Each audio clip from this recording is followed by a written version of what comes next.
So who is Oneil Parker and how did you get into real estate?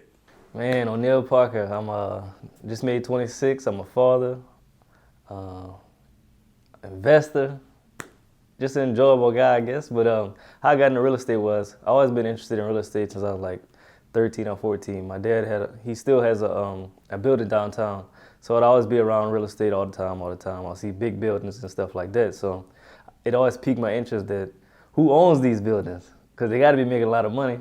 And just always been interested in it. When I was like 13, 14, out of school, they ask you, what you want to be when you grow up? I want to be a real estate agent, because I thought real estate agents purchased real estate and then flipped it and rented it. But all this time, I really didn't know that it was really real estate investors. So when I first got into real estate when I was 21. I built my first house in Denham Springs, Baton Rouge area, for the people that don't know Denham Springs. And after that, a year later, I was just sitting in the house, on YouTube, trying to figure out how to make more money. Everybody want to make more money, right? So real estate kept popping up again. And then what I really saw was how to flip a house with no money, no credit.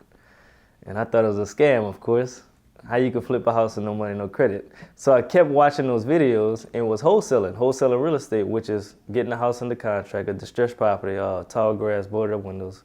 You get that property under contract and you sell that piece of paper to the investor for an assignment fee. So I started doing that. At first night I was watching all those videos, I ordered me a book. Look, my first time reading a book was when I was 23. I have never read a book before in my entire life.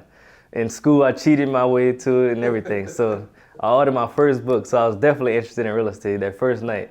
So I ordered the book, read the book. So I started my business with $63. I had more money, but as they say, no money, no credit. So I wanted to start the business with at least amount of money as possible. So I got on Amazon, ordered me 50 blank banner signs, the little signs y'all see for like political parties and all that. That's what I ordered. Ordered 50 of them, and a fat marker, and some nails, like the roofing nails. And then, the signs came in, I started writing rebuy houses cash and my phone number and all that. So fast forward, about 3 weeks after me putting up signs, I got an assignment for $2,000. And then it just kept going after that. So in the first 4 months I was in business, I made $50,000 doing the wholesaling thing. And then 13 months after that, so about a year and a half, I went from $63 to buying $1.3 million worth of real estate. So that's just a little bit about me. That's my little introduction. Man, I think that's going to wake them up, man. When they hear those numbers that you're talking about, that's definitely going to wake them up. Oh, man, it's a little something, bro. So you said your daddy had a building or a business or something downtown? That's downtown Lafayette? Or? Yeah, it's downtown Lafayette. My daddy was a barber, so he was renting the building for a couple years. I'm not too sure how long. And then the landlord just said, hey, if you want to buy this building, I need $50,000 in the next 2 weeks. My dad had some money. He didn't have the whole 50. So he went to the bank, get a loan, and purchased the building for $50,000. Now it's worth probably close to $500,000. Wow. Yeah, so now, since he's a barber, he was renting out the chairs in the buildings. I think maybe a $150 boot rent, I'm not too sure. I think he had 5 barbers. And then he thought about it. I could just rent the whole building and go cut with my cousin and pay him $120 or $150 a week. So he's leveraging. He owned an asset and he rented it to, I think it was a restaurant, for $3,500 a month. So he's making way more money by just renting the building instead of just trying to cutting it and just get boot rent every month. Man, that's good. That's good.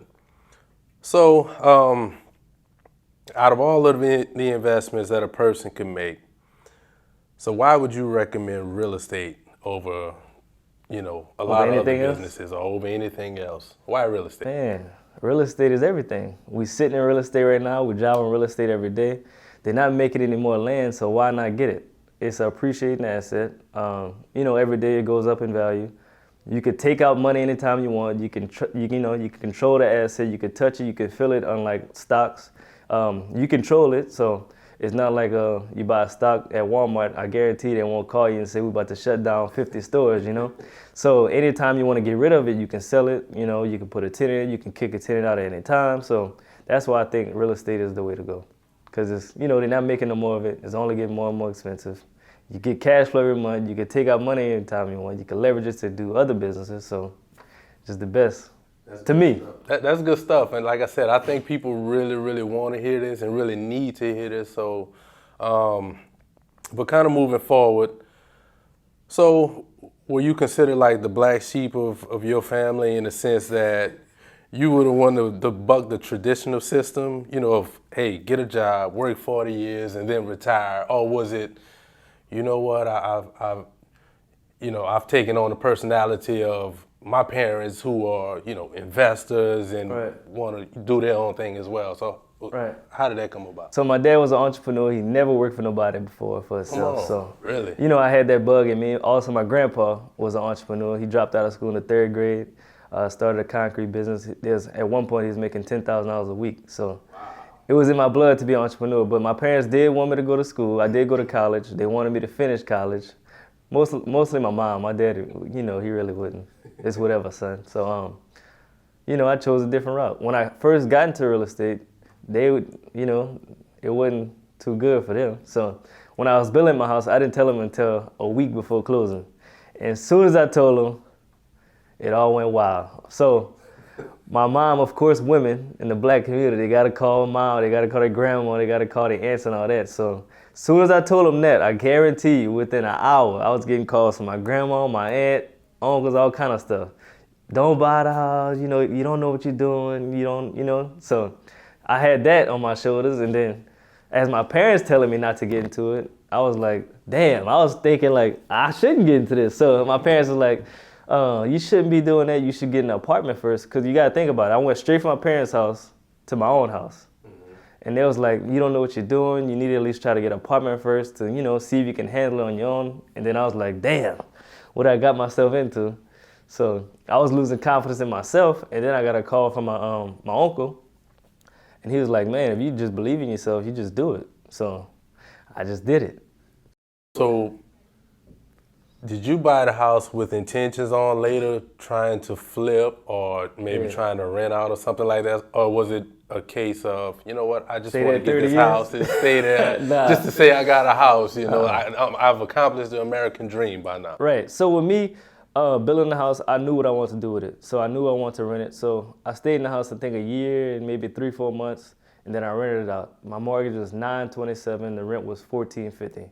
And then I moved back to my parents' house for like 2 months, and then I bought another house in the area of Broussard where I live now. So in the tent, I knew what I wanted to do because I knew if you own a house for 2 years, you could sell it and not pay any taxes. So I sold this house in December of 2018. We profit like $18,000, and I didn't pay any taxes. So in the intentions, every house that I have, I'm not buying it emotionally. I'm not in love with it. I'm buying it for the investment purpose. Is that I'm gonna sell it, rent it, or something. It gotta go. I don't fall in love with no asset. Everything for sale around me. So how many doors do you have? And for those who may not understand that terminology, explain what doors mean as far as real estate goes. All right, just purchased number 18 like a month ago. So doors is, you could have 5 buildings, but it could be, 100 doors. So doors is each door that's paying you monthly income. So you could have one building that has 100 units. Each unit is paying you money, so each one it's a door. So I have 18 single family houses. 18. Yeah, I'm not in the multi-unit space yet. They don't have too many around in my area, so I'd have to go in a different market. So you have 18, and okay. So you're 26 years old. Mm-hmm. You started when you're 21. Started investing when I was 23. So you. It's gonna be 3 years this month. I closed my first deal November 25th, 2006. So in less than a 3-year span, you have 18 doors. Yeah. I mean, like, who and what are you studying? Like, because a lot of people, and older people, and I guess some younger folks too, when they hear about real estate, they always think that it's a slow game. Right. It's going to take you 30 or 40 years to get to, from point A to point Z. To really make money. Right, to really make money. So kind of explain some of that process. How could you get from 1 door to 18 doors in a span of less than 3 years? It's called leverage. So you have to leverage the things that's around you. So the network, credit, the bank's money, other people's money, and that's how I got to where I am today. So we could start off with credit. I always had good credit. I would network.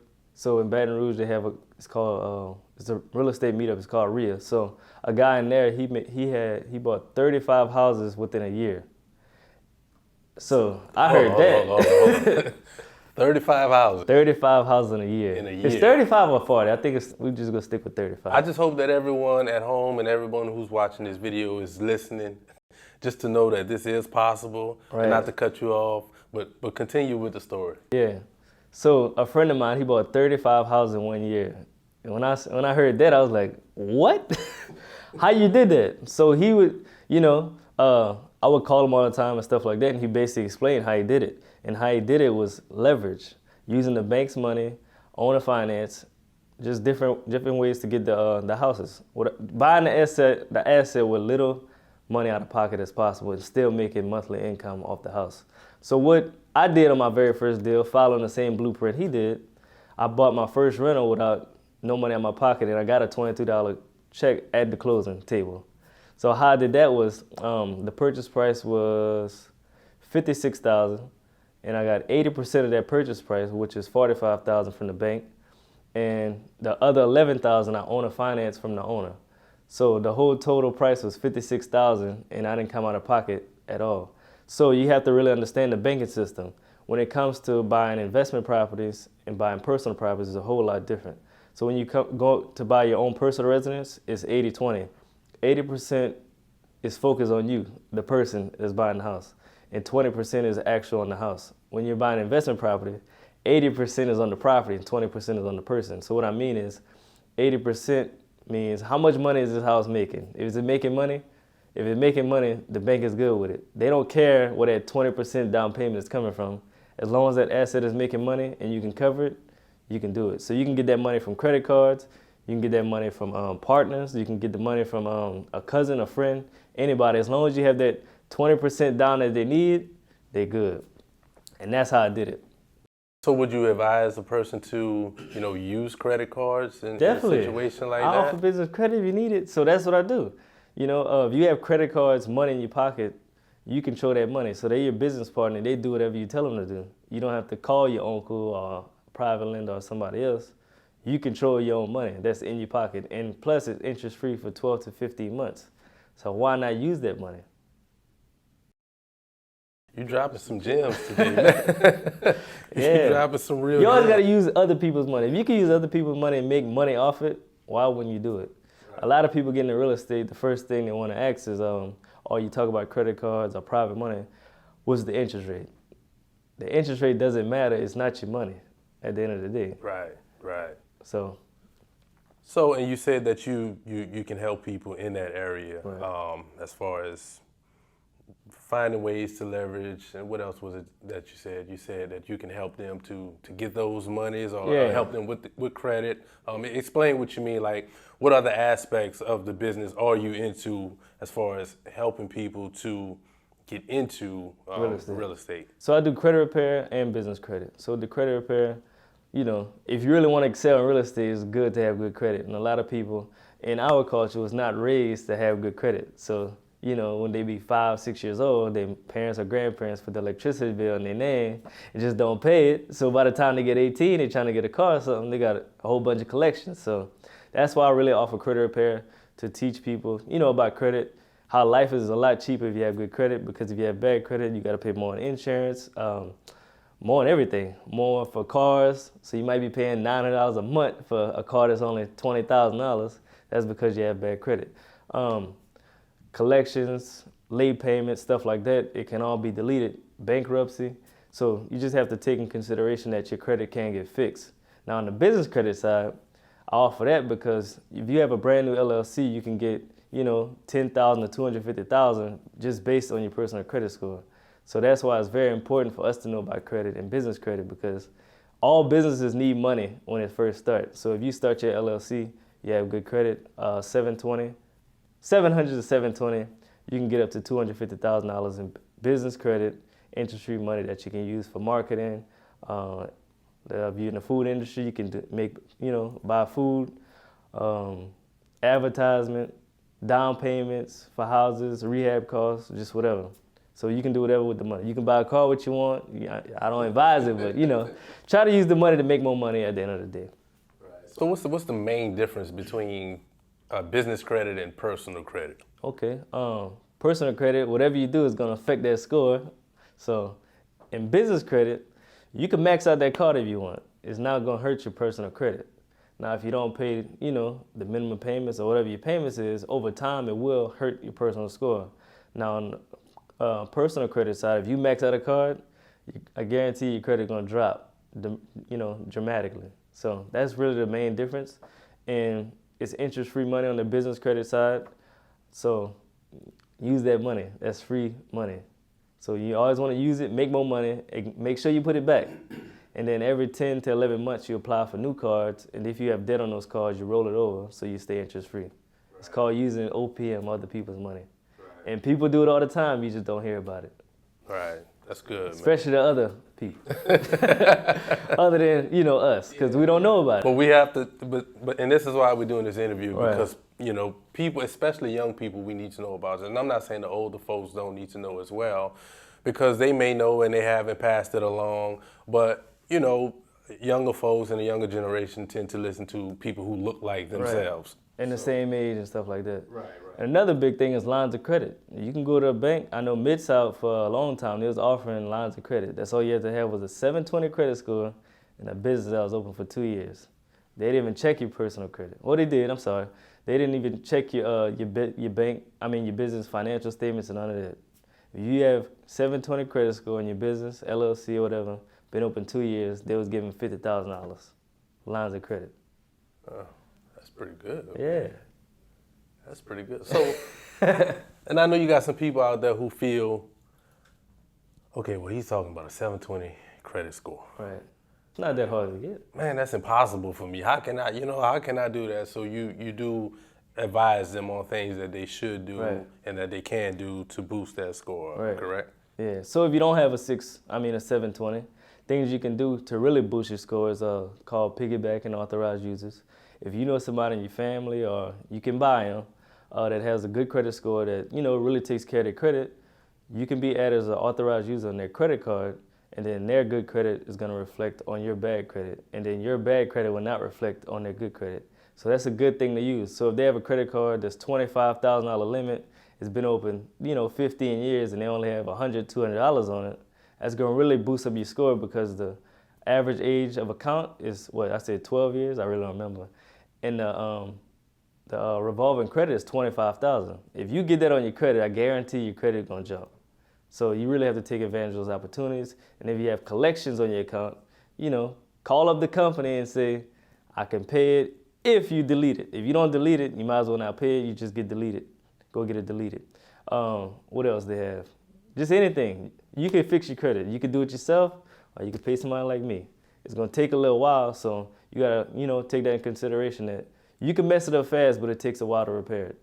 And us, we we want it instant. We want to put it in the microwave for a minute and just think it's going to be all fine. It takes time. So just trust the process and do it. And think about it. It's not a bill.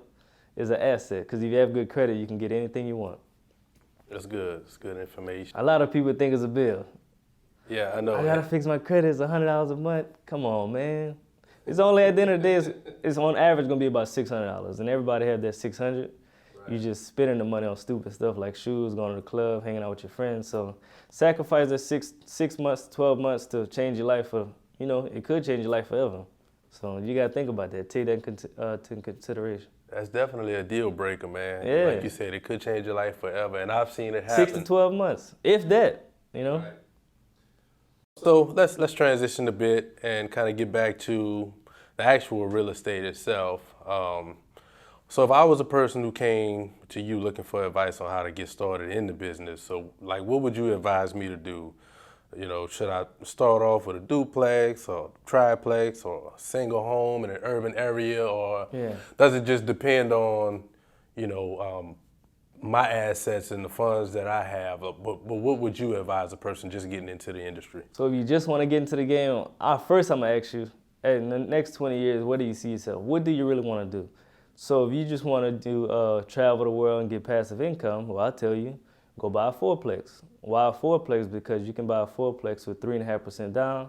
It's eligible for the FHA financing. 3.5% is, $3,500 for every 100,000.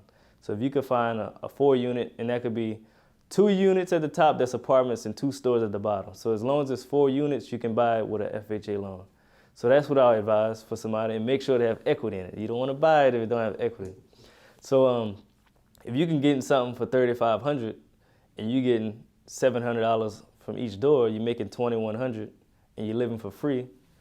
And also 70% of each apartment goes towards your income when you purchase in the house. So that's one thing I would tell somebody that's looking to get in the passive income game.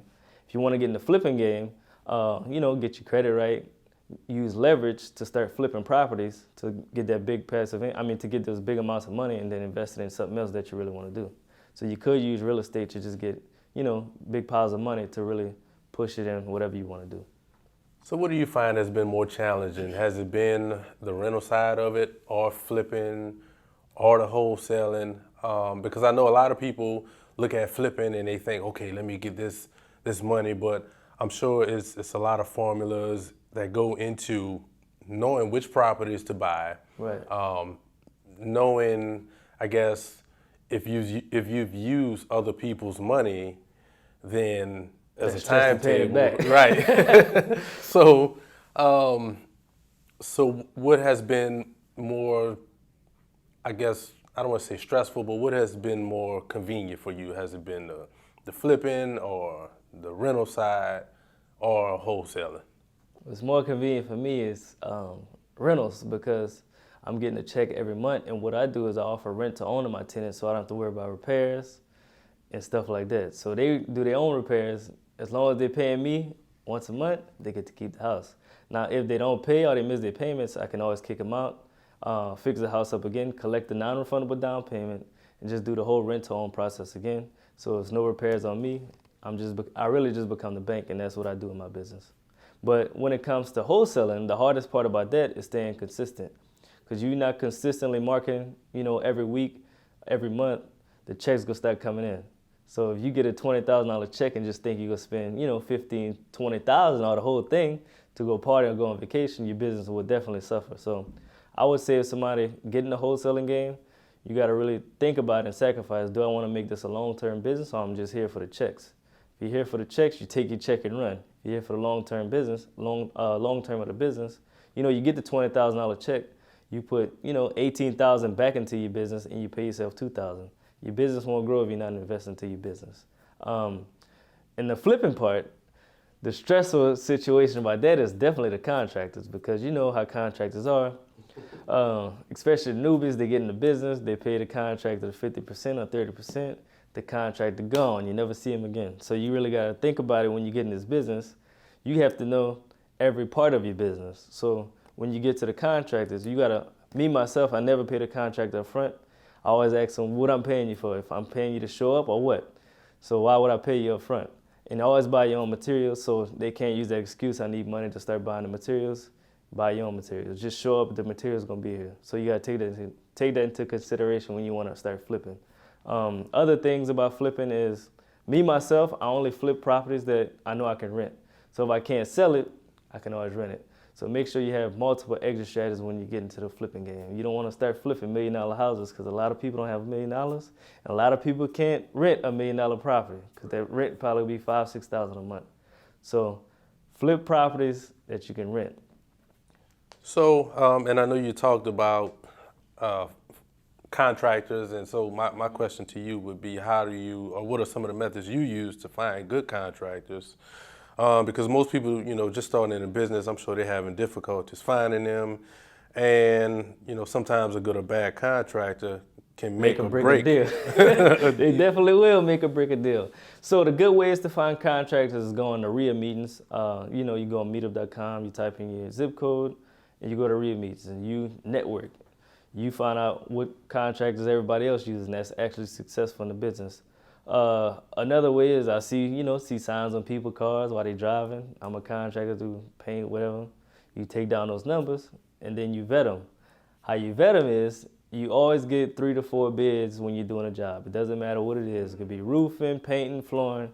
Always get 3 bids. So 3 or 4. So let's just say you get 4 people. 3 bids are very close, and then you have the 4th bid that's just $700 more. You know he's trying to play you. He's trying to scam you. So always make sure you know and ask questions. And what I do is, let's just say they say it's $4,000 to do the floors. Well, how exactly did you come up with that number? If it take them, 30 minutes to get back with me, they probably new in the game. They really don't know what they're doing. If they just start spitting out numbers like, I charge $2 per square foot and I do this to glue down or whatever, they really know what they're doing. And I take that number and I use that when I start shopping for more contractors later down the line. So whatever you do, if you want to paint, do roofing, do flooring, always ask for detailed numbers, how you getting that number. Another way I find contractors is new construction, new development. I just walk up on them. Hey, how y'all doing? I see y'all doing a great job doing this sheetrock. Are y'all looking for more work on the weekends when you're off? And that's how I get the good ones, because you got to think about it. Developer did all the work. He weeded out the bad contractors already. So you have, a good product right there in front of you, and you get to see their work. So always check out the contractor's work if you can before you hire them.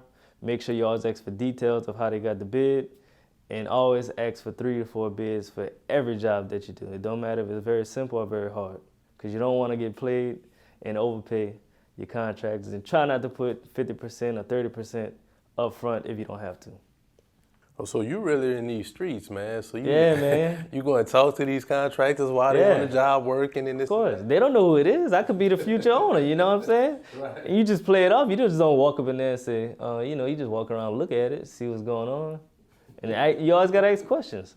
Right. So you find that they can pick up on newbies? Yeah, newbies. Oh, definitely. Do you know what you're talking about, or do you not know what you're talking about? So if you walk in there and just start scratching your head and say how much you charge for that and how you do that, they would be like, I got me one on my hands. And they would definitely overcharge you. Now, if you go in there saying, I want the floors this way, I want it this way, I want it that way, do you use laminate?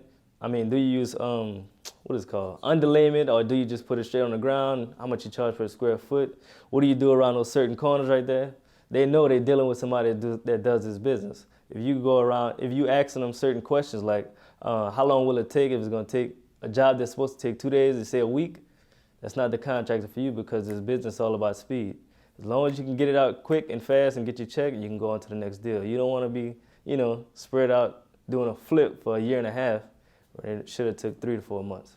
So what would be your advice to a person that's looking to invest in the urban communities, because they see, you know what, man, the prices are a lot lower, even though it may be higher risk with the type of people and the type of tenants that I'm dealing with, or even the flip itself. If you were trying to flip, there may not be monies in that particular area for people to actually afford the price that you want to charge on a flip.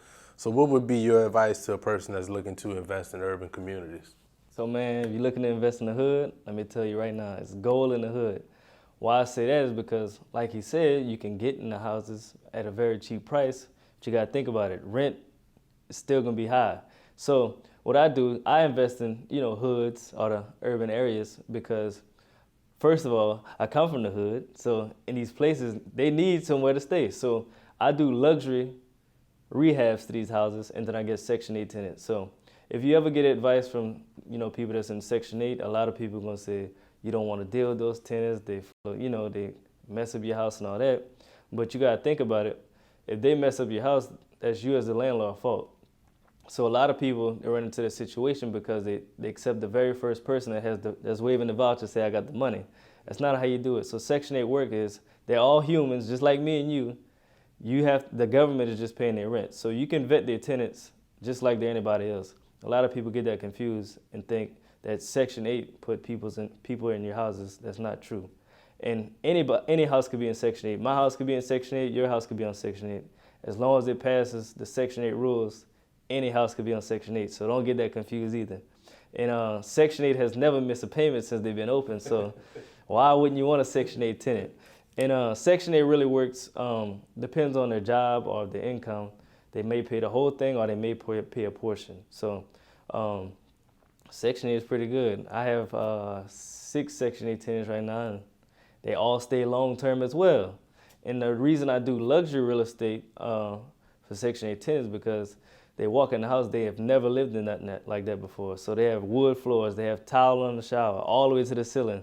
What else? Nice kitchens. So they have never been in a house like that before. So they tell everybody, and they stay longer. So you're getting referral tenants from their cousins, their aunts, their uncles, or whatever, and you're getting tenants that's always calling you looking for places to stay. So as soon as your rehab is over, you already have a tenant.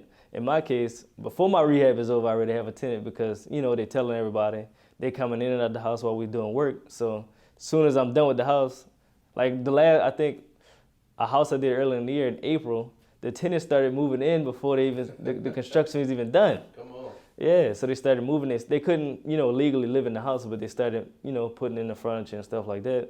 And I'm all good with it because I have good communication with my tenants, and I'm there for them just because they paying me. They like my employees, kind of. But you know what? I do want to kill one misconception. What's up? And you did kind of debunk it earlier. The fact that, a person who's on Section 8 is automatically going to damage your property and so on and so forth. Because you have a lot of individuals who are not on Section 8 who will still damage your property and won't Facts. take care of, things that they own and that they possess. Right. So I just wanted to debunk that myth real Right. quick for people who And may how be you do listening. that is you gotta, analyze your tenant. You don't accept the very first person. I've been a victim of it. I did. They stayed 2 months and they gone. So how you do that is when they fill out their application, they put their previous or their current address. What I do is I go right around the house. How does that house look? If that house all tore up, you're definitely not coming in my property. The house is nice. You got a flower bed. The cars are parked in the driveway. You don't see trash all over. That's the type of tenants I like. You can also do a credit check. I'm not checking to see what's their credit score. I'm checking for evictions. Have they ever been evicted? What's another way? They usually put referrals or whatever, or previous landlords. Sometimes be their cousin or their uncle. So I don't do that. So if they lived at a house at 123 Main Street, you skip trace it and you talk to their landlord directly. Is it a good tenant? How they keep up the property and stuff like that. And landlords really, they let them know they suck or they good. I really don't want to let this tenant go. It's a good tenant and stuff like that. So always analyze your tenants. It doesn't matter if it's Section 8, regular, or whatever, because that's your money. And you got to protect your asset at the end of the day. Oh, yeah, no doubt, no doubt. So your screening process is more of a sit-down interview type thing, or is it? I do a little bit both, because I always tell them if they're interested, come by the house, I'm over here right now. So I'm filling them out while they're walking through the house. So it's not really like a sit-down one-on-one. It's sitting down, walking and talking and really trying to get to know them before they come in my property. Gotcha. So has that process ever gone wrong for you, like the after effects of it? You thought you had a real good tenant, and for one reason or another, you had to evict someone, or it came close to eviction. Yeah. Talk about that. To be honest, I never did a Section 8 eviction before. The worst tenant I ever had is on my YouTube, was an inherited tenant. What an inherited tenant is, you buy a property and the tenant is already living there.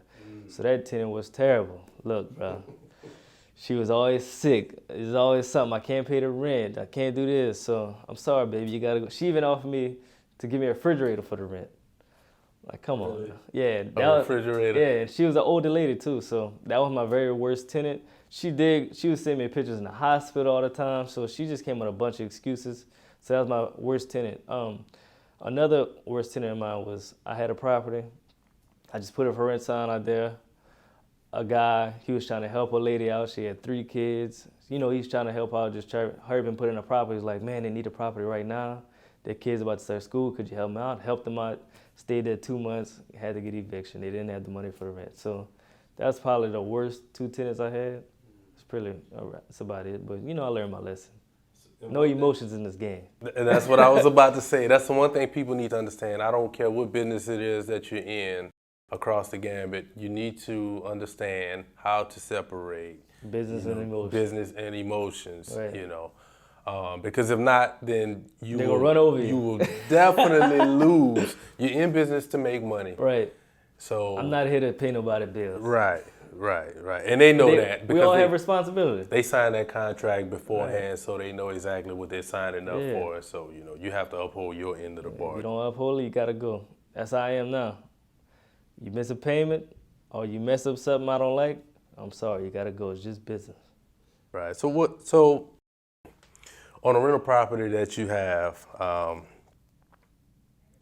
so how do you know what's a good deal? Like, is it profit based? So what kind of profit you looking to make per unit or per door, to make it seem like it's worth making the investment for you? So it's all about analyzing the property. It depends on what you want to do.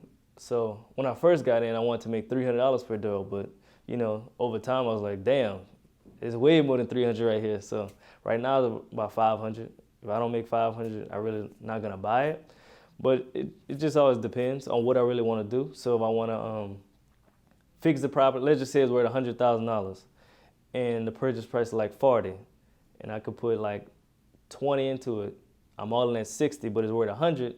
I could always go back to the bank and do a cash out refinance, which is getting a brand new loan on the property, and I could pull out up to 80,000 because it's worth 100,000. The bank will refinance up to 80%. So again, I'm all in at 60. I can go up to 80, but I'll probably just go do a refinance for 70,000, put 10,000 back in my pocket, pay myself, and then keep it rolling. So it just depends on what you really want to do with that house. If you just want to buy the house all cash and just collect the cash flow, I wouldn't go that high. I'll probably go like 25,000. Put the rehab money in, be at 30, 35, and just keep it rolling, because now I'm making $850 a month. It's a great return. I wouldn't pay cash at 100,000 because I can probably just buy 5 properties instead of just buying that one. So like I said, it just depends on what you want to do at the end of the day.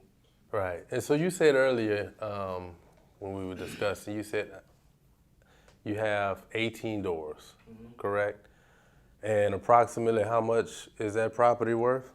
All the property together? All together, yeah. I don't know. I got to check my computer. It's over the 1.3. The 1.3 was my first 18 months. So I've been in business about to be 3 years in November 25th. Yeah, I got a few people who I think I need to show this interview to. Yeah, and I sold a few units in between that time too. So right, that's good, man. That's a heck of an accomplishment. Thank you. And so I know a big part of the business as well is networking. Right. And from kind of watching you move on Instagram and hearing a couple of other interviews and things like that you've had, is that a learned skill for you, or are you just a networker at heart? No, man. So when it comes to networking, I knew it was necessary for my business to grow. Me, I'm a shy person. Look, bro, I grew up quiet. I don't want to talk to nobody. I go in the room and I'm just sitting down chilling. But now, as soon as I get in the room, I'm looking. Who doing something? Who look like they're doing something? I'm going to talk to you. Hey, my name is Oneil. I'm a real estate investor. What do you do? So everywhere I go, I'm always introducing myself and I'm letting people know what I do. So networking is part of the process. I don't care what business you're in. If you don't network, you will grow, but you're going to grow at a slower rate, because other people know something that you don't know. So when you network, y'all bouncing ideas off each other, y'all learning. It could be an accountability partner. You just never know who's in that room. So always network, let people know what you do, because that could be your future partner, be your future funder, so you never know. So I was uncomfortable with it on first, but I had to get uncomfortable with it to really get, to meet new people and learn. And that's how I really learned this business, was networking. Going to RIA meetings, they'd have a meeting after the meeting.